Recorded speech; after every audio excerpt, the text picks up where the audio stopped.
Welcome back. So, I was just thinking to myself that this time last year, in rap, there literally was nothing to talk about.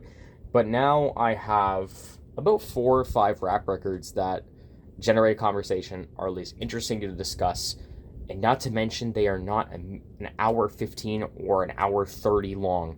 These two records, which we will we'll discuss the statistics, we'll discuss the breakdown, the critic scores, my review of it, and it's just nice that these records are both 40 to 45 minutes long. And that's what most of the records have been this year, besides, I think, Insano. But even then, it's just like it's only about like 50 to an hour long. I was able to listen to both of these records this evening. And I was able to actually just focus in on some songs that I liked, songs I didn't like. And I was able to get it done in just like maybe an hour, maybe two at most. Like, that's kind of the 30 to 45 minutes is the sweet spot for me, because it allows you to put out the message, put out the songs that you want to create that you're really proud of, and then it allows us as listeners and as critics to be able to absorb it and be able to not feel fatigued afterwards. So that's a little bit of a side.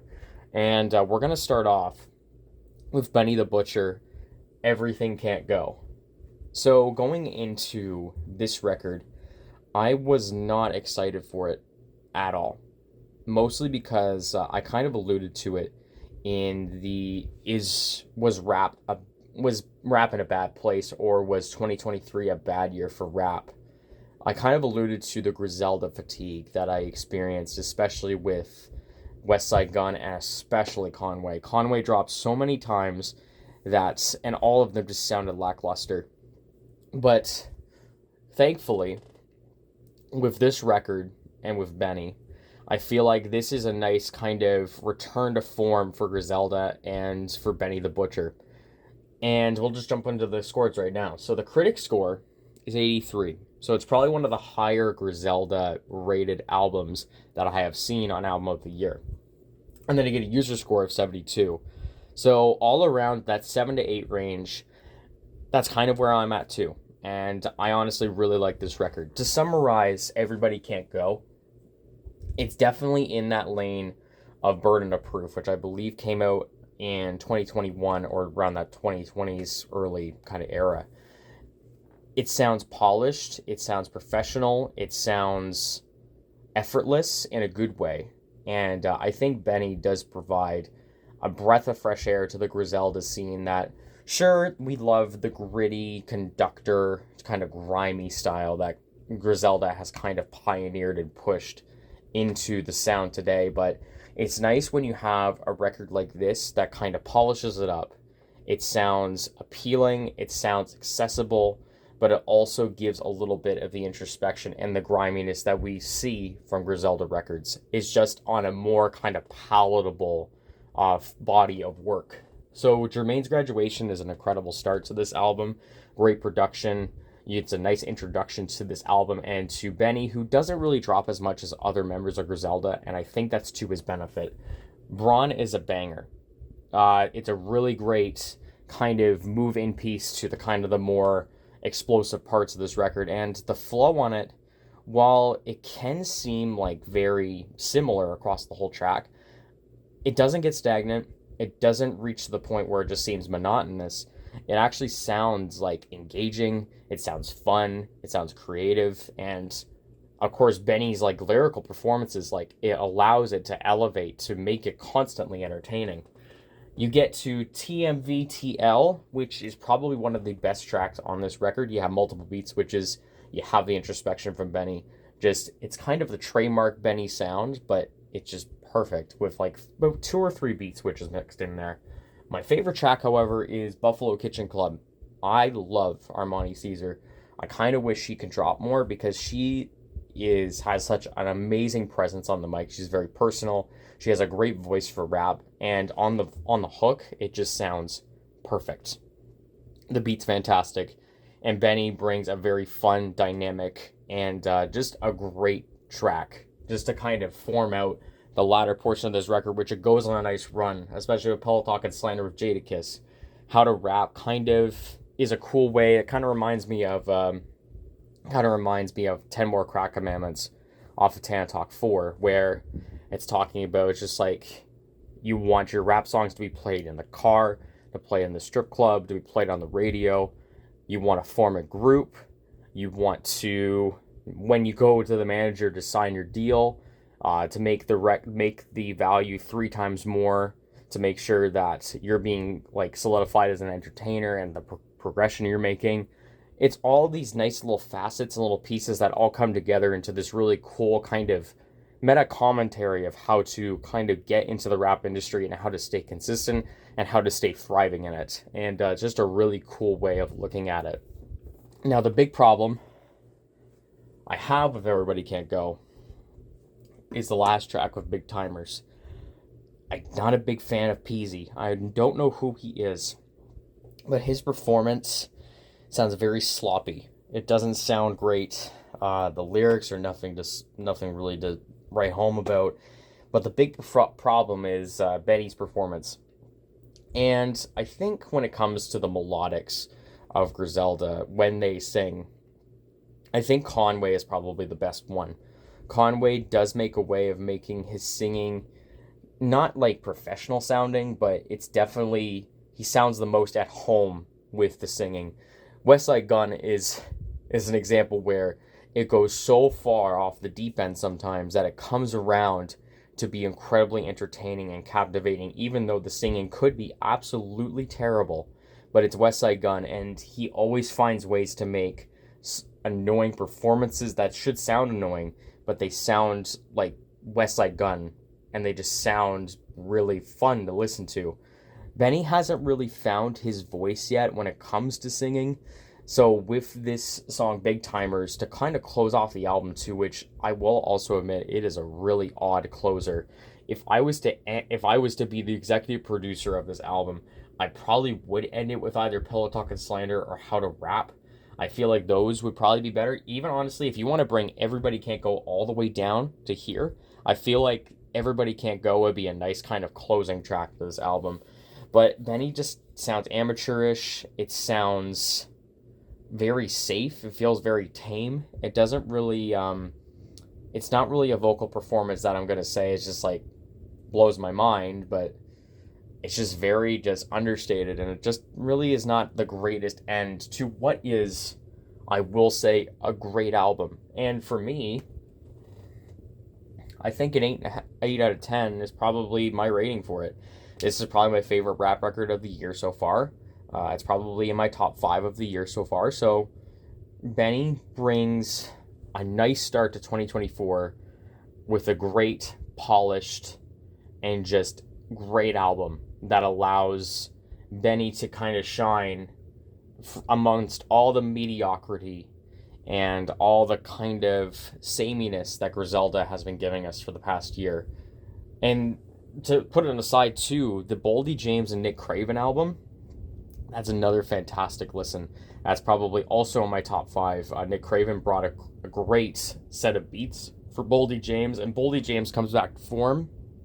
This is probably my favorite Boldy album ever since Bo Jackson and Super Tecmo Bo, and I believe it was like in 2021, I think that was. But now we move on to Lyrical Lemonade's All Is Yellow. I did gain some excitement for it as the singles kept coming out, and what I'll start off with is that I'm so happy that Cole Bennett is getting the shine that he deserves, and he's allowing, or he's kind of brought in all the Lyrical Lemonade alum to create almost like a celebration of the Lyrical Lemonade kind of group, the label, and the music videos, because 2017, 2018, when Lyrical Lemonade came out, it was such a breath of fresh air to music videos and the rap genre in general. And still to this day, Cole Bennett is one of the best video and music video directors of our time, of our generation. He knows the perfect kind of set pieces. The camera work's incredible. The special effects and CGI, whenever it's used, everything just works absolutely incredibly. And it always accentuates and builds up the songs that it's kind of soundtracking to.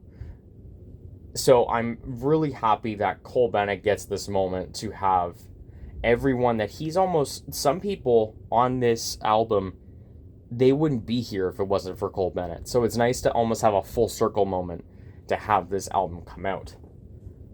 Now, is it a good album? May possibly be a different story. So there is no critic score for this album yet. The user score is a 52. But let's talk about the tracks first. Fly Away is a really great intro. You get Ski Mask, you get Sheck Wes, and you get Jid. Sheck Wes brings the kind of more shouty performance that you get from Sheck Wes a lot of the time. And Ski Mask comes back on and he sounds like he never left. He sounds perfect on the instrumental. He is fast, he is rapid, he's personable, he's charismatic. I'm glad that Ski Mask, whenever he comes onto a record, it just sounds like he never left. He sounds like he's right at home. And I don't know why he isn't dropping, and I hope he drops sometime this year because he's rumored to drop like 3 albums. But like the sound that Ski Mask has, it's not like it's gone away. It's not like it hasn't outdated itself or antiquated itself. It would work perfectly in this decade. It would work perfectly in 2024. So I'm hoping he drops, and Jid is Jid.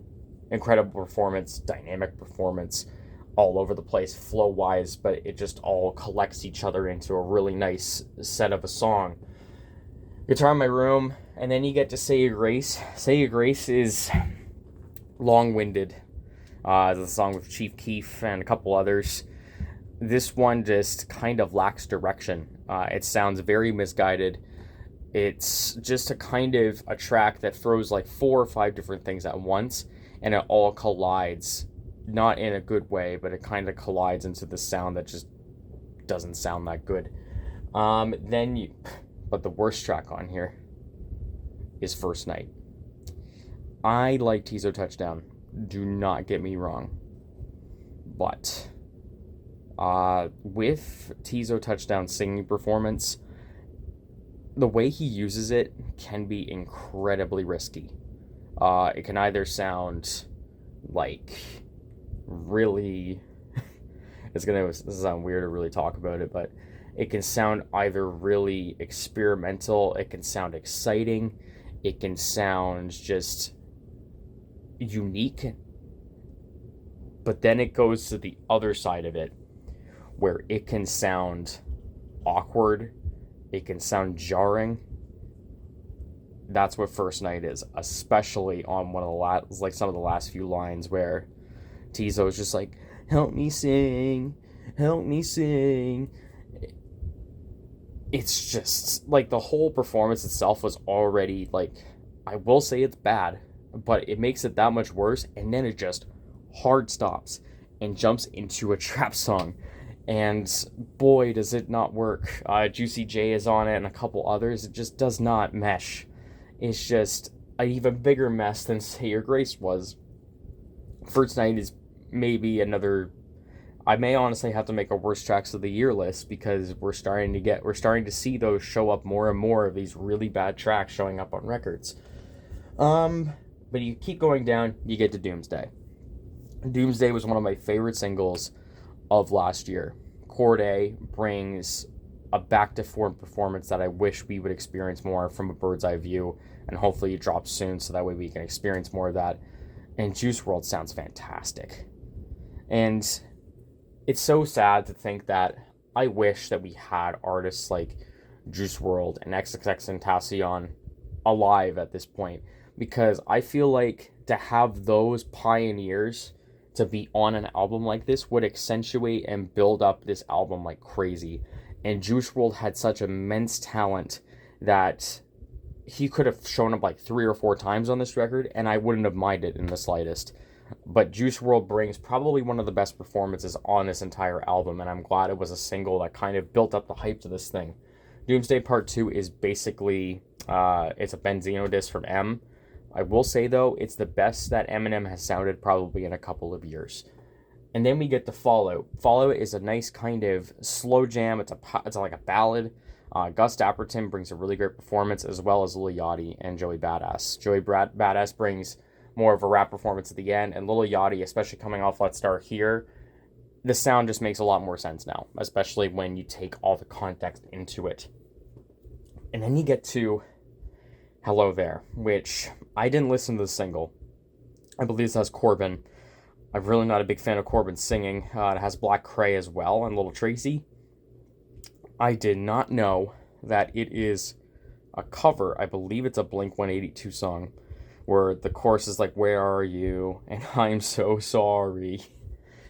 It's a meme, and I've heard it so many times, and to know that it was made into a song, uh, it can sound endearing in a way. Like, it doesn't sound bad, but it sounds not fitting into this record. It just sounds like really incredibly out of place.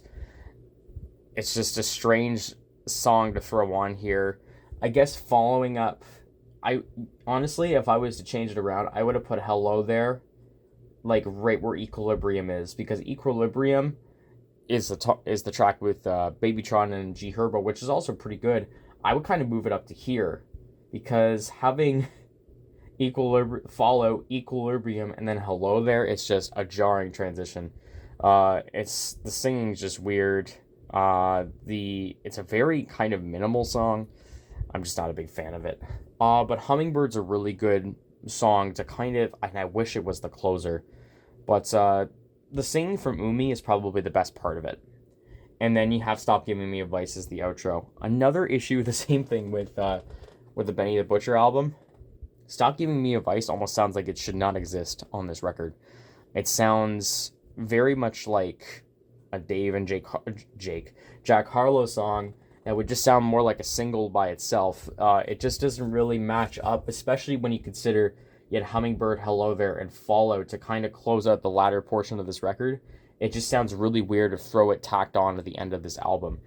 One of the best tracks on here, don't get me wrong, Dave brings probably one of the best performances across this entire thing, and Jack Harlow does bring a very good kind of trademark performance that he's known for, especially when he's in the zone.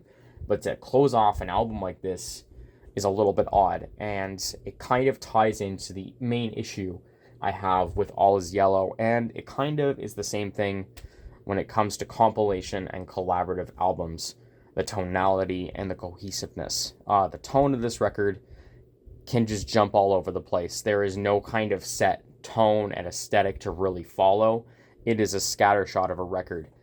And the cohesiveness, like, you go from Fly Away to Guitar in My Room. Guitar in My Room just completely brings down the momentum and brings down the kind of tone of it. Say Your Grace brings it back up. This My Life, First Night, and then you get the Special. Like, all of it is like, I can just pinpoint tracks that just don't mesh, like, sequentially.